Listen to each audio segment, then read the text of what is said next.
अस्सलाम वालेकुम। उम्मीद है आप सब खैरियत से होंगे। आज की जो वीडियो है इसका टॉपिक है HSC needs based scholarship programme 2020 and 2021। जी, तो इस वीडियो में मैं आपको बताऊंगी कि आप लोग स्कॉलरशिप के लिए किस तरह अप्लाई कर सकते हैं और कौन कौन लोग एलिजिबल हैं, अहल हैं, और इस स्कॉलरशिप को अचीव करने के बाद क्या क्या फ़ायदे मिलेंगे। सबसे पहले तो मैं आपको एक्सप्लेन कर दूं कि इसके लिए कौन कौन लोग एलिजिबल हैं। वो लोग जो यूनिवर्सिटी में एडमिशन ले चुके हैं और अंडर ग्रेजुएट प्रोग्राम में है, 4 ईयर या बायो डिग्री प्रोग्राम में, इसमें आपका एडमिशन होना ज़रूरी है। और 2 साल प्रोग्राम वाले एलिजिबल नहीं हैं, कॉलेज वाले एलिजिबल नहीं हैं, यूनिवर्सिटी वाले स्टूडेंट्स एलिजिबल हैं। सेल्फ फाइनेंस वाले यानी कि इवनिंग प्रोग्राम वाले भी एलिजिबल नहीं हैं। मेरिट पे एडमिशन होना ज़रूरी है। और कौन कौन सी यूनिवर्सिटीज़ हैं जो इसमें पार्टिसिपेट करती हैं, आपकी यूनिवर्सिटी अगर इसमें से है तो आप एलिजिबल हैं। ये आप देख सकते हैं कि जम्मू कश्मीर वाली यूनिवर्सिटी से और इसके अलावा बलूचिस्तान वाली काफ़ी यूनिवर्सिटीज़ हैं। उम्मीद करती हूँ कि आपकी यूनिवर्सिटी इसमें लिस्ट आउट हो। तो आप अप्लाई कैसे कर सकते हैं? आप HSC की वेबसाइट पर जाकर वहाँ से फॉर्म डाउनलोड कर सकते हैं। इस स्कॉलरशिप और एहसास स्कॉलरशिप में डिफरेंस सिर्फ यही है कि एहसास स्कॉलरशिप के लिए ऑनलाइन भी अप्लाई करना होता है और डॉक्यूमेंट्स भी यूनिवर्सिटी के हेड ऑफिस में सबमिट करना होता है। इसके लिए आपको ऑनलाइन अप्लाई करने की ज़रूरत नहीं, आप फॉर्म डाउनलोड कर सकते हैं और उसको फिल कर सकते हैं, बाय हैंड फिल करना है। और आप इधर से भी फॉर्म डाउनलोड कर सकते हैं और यूनिवर्सिटी की वेबसाइट से भी फॉर्म हासिल कर सकते हैं। आप चाहें तो इधर से डाउनलोड करके और फ़ोटोकॉपी निकाल लें। और अब मैं आपको बताऊंगी कि इसकी फ़ाइनेंशियल सपोर्ट क्या होगी। या आपकी ट्यूशन फ़ी भी कवर करेगी और पर मंथ 6000 रुपीज़ स्टिफ़न भी मिलेगा। आप डाउनलोड सेक्शन में आकर इधर से फॉर्म डाउनलोड कर सकते हैं और जो एग्रीमेंट का एक फ़ॉर्म है वो भी आप यहाँ से डाउनलोड कर सकते हैं। आइए अब देखते हैं कि फ़ॉर्म फिल कैसे करना है। इधर आप देख सकते हैं कि HSC needs based programme 2020 and 2021। और इससे पहले मैं आपको बताना चाहती हूँ कि ये स्कॉलरशिप HSC ऑफिशियली अनाउंस नहीं करती। ये हर यूनिवर्सिटी पे डिपेंड करता है कि वो कब अनाउंस करे। दिसंबर और फरवरी के दरमियान आपकी यूनिवर्सिटी अनाउंस करेगी। तो इसके लिए आपने हर हफ्ते या 5 दिन बाद यूनिवर्सिटी की वेबसाइट को विज़िट करना है ताकि आपको पता चल सके, क्योंकि ये यूनिवर्सिटी पे डिपेंड है कि वो कब अनाउंस करे और कब डेडलाइन देगी। तो इस फॉर्म को फिल करने के लिए 2 फ़ोटोकॉपीज़ निकाल लें और पहले रफली फ़िल कर लें और फिर इसको क्लियर हैंड राइटिंग में दूसरी वाली फ़िल कर लें। तो जी, फॉर्म फिल करने के लिए इंस्ट्रक्शंस यही हैं कि आपने ब्लैक पेन के साथ फिल करना है और कैपिटल लेटर्स में फ़िल करना होगा। तो इधर आपने यूनिवर्सिटी का नाम लिखना है जिस यूनिवर्सिटी में आपने एडमिशन लिया है।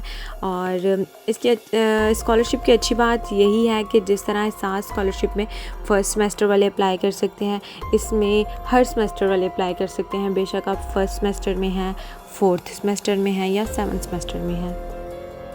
तो इसके लिए आपको यूनिवर्सिटी का नाम लिखना होगा, डिग्री टाइटल लिख लें। अब फॉर एग्ज़ाम्पल एक बंदा मैकेनिकल इंजीनियरिंग कर रहा है तो इधर मैकेनिकल इंजीनियरिंग लिख लेंगे। फार्मेसी कर रहा है तो फार्मेसी लिख लेंगे। अपना नाम लिख लेंगे, जेंडर मेल या फीमेल, ये तो आसान है। और इधर से NIC नंबर लिख लेंगे और इधर मार्शल स्टेटस और इधर एज लिख के और डोमिसाइल जिस भी डिस्ट्रिक्ट का है वो लिख लेंगे। फॉर एग्ज़ाम्पल आपका डिस्ट्रिक्ट लाहौर है तो इधर लाहौर लिख लेंगे और अपना एड्रेस लिख लेंगे, अपना परमानेंट एड्रेस लिखना है। और अगर आप काम कर रहे हैं तो येस पर क्लिक करें, अगर नहीं तो नो पर क्लिक कर देंगे। अगर येस पर क्लिक कर दिया तो 9 to 13 आपने क्या करना है, तो फिर आपको ये फिल करना होगा। और अगर नो पर क्लिक कर दिया तो इधर कैपिटल लेटर्स में नॉट एप्लीकेबल लिख लेंगे। इस फॉर्म में 9 number point, 8 number point, 10 number point में आप लिख लेंगे। और इधर आपने अपना फ़ोन नंबर और ईमेल लिख देना है और फैमिली मेम्बर्स का लिखना है, कितने हैं और कितने आपके साथ रहते हैं। इनकी तादाद लिखनी है इंक्लूडिंग यू, और इधर नेम ऑफ फैमिली मेम्बर्स, और इधर डिसेंडिंग ऑर्डर में आपने लिखना है अम्मी का, अब्बू का, बड़ी बहन का, सबका आपने नाम लिखना है, और आगे इनके साथ अपना रिलेशनशिप लिखना है कि इनके साथ आपका रिलेशनशिप क्या है। आपकी अम्मी है, अब्बू है, बहन है, भाई है, लिखना है ये आपने। और साथ ही साथ आपने इनका मार्शल स्टेटस लिखना है कि मैरिड है या अनमैरिड है, और लिखना है कि जो अलाइव हैं उनका भी लिखना है और जो डिसीज हो चुके हैं उनका भी लिखना है। और इसके साथ ही साथ details of family members earning की डिटेल्स लिखनी है कि आपके अब्बू हैं तो वो कितना अर्न कर रहे हैं, या कोई और बहन भाई या अम्मी इनमें से भी अगर कोई अर्न कर रहा है तो वो भी लिखना है। फिर उनका टोटल इनकम आपने लिखनी है। और इधर स्टडी का लिख लेंगे कि बहन भाई पढ़ रहे हैं और कितने नहीं पढ़ रहे, कितने मेंबर स्टडी कर रहे हैं या कितने नहीं कर रहे, इंक्लूडिंग यू। अपना भी आपने लिखना है। पहले आप अपने से ही स्टार्ट कर लें। आप अपना नाम लिखें, इंस्टीट्यूट लिखें, ठीक है, और अपनी पर मंथ फ़ी लिखें, और सिस्टर ब्रदर उनका लिखें कि आपके बहन भाई जिस इंस्टीट्यूट में पढ़ रहे हैं उस इंस्टीट्यूट का नाम लिखें, और इनको प्लस करके टोटल करें, ठीक है, और फादर का नाम और CNIC लिख लें।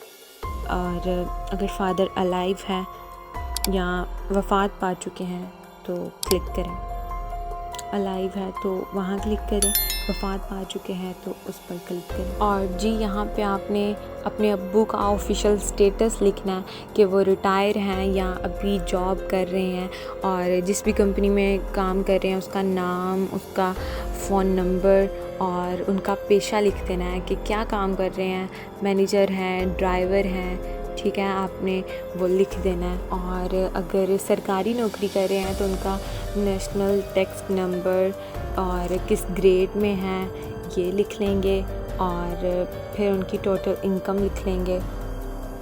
और अगर घर में से कोई और भी अर्निंग कर रहा है तो उसका नाम और साथ रिलेशनशिप लिख देंगे कि बड़ा भाई है, अंकल हैं, अम्मी हैं, जो भी है उसका रिलेशनशिप अपने साथ लिख लेना है। और इसमें साथ ही मंथली सपोर्ट लिख लेंगे कि आपको कोई और कहीं से कोई सपोर्ट है तो वो लिख लेंगे, अगर नहीं है तो नॉट एप्लीकेबल लिख लेंगे। और अगर कोई ज़मीन है, बैंक डिपॉज़िट है तो वो लिख लेंगे, अगर नहीं है तो नॉट एप्लीकेबल, और फिर इसको प्लस करना है। और अगर कोई दूसरा घर है और जो रेंट पे है तो वहाँ से जितना रेंट आता है वो भी लिख लेंगे। भाई के किसी कंपनी में शेयर्स हैं तो वो भी लिखकर उनको भी प्लस कर लेंगे। और कोई नेट इनकम है तो वो लिख लेंगे, अगर नहीं है तो नॉट एप्लीकेबल कर लेंगे। और अगर कोई घर रेंट पर है तो उस घर का साइज़ लिख लेंगे, कितने रूम्स हैं उसमें वो रूम्स लिख लेंगे, अगर नहीं है तो नॉट एप्लीकेबल। और इसके साथ हम अब लिखेंगे यूटिलिटीज़ लिख लेंगे कि गैस का बिल, बिजली का बिल, फ़ोन रेंट, ठीक है, ये सब आप लास्ट मंथ के लिख सकते हैं, ठीक है, अगर नहीं है तो नॉट एप्लीकेबल। इसके बाद मेडिकल एक्सपेंस लिख लेंगे, एजुकल एक्सपेंस लिख लेंगे, और मंथली एक्सपेंस लिख लेंगे। ट्रांसपोर्ट का लिख लेंगे कि ट्रांसपोर्ट आपकी अपनी है या जो भी है उस गाड़ी का नाम लिख लेंगे। नंबर ऑफ़ कैटल्स कि आपके पास कितने मवेशी हैं वो लिख लेंगे, कितने घर या ज़मीनें हैं वो सब लिख लेंगे, अगर नहीं है तो नॉट एप्लीकेबल।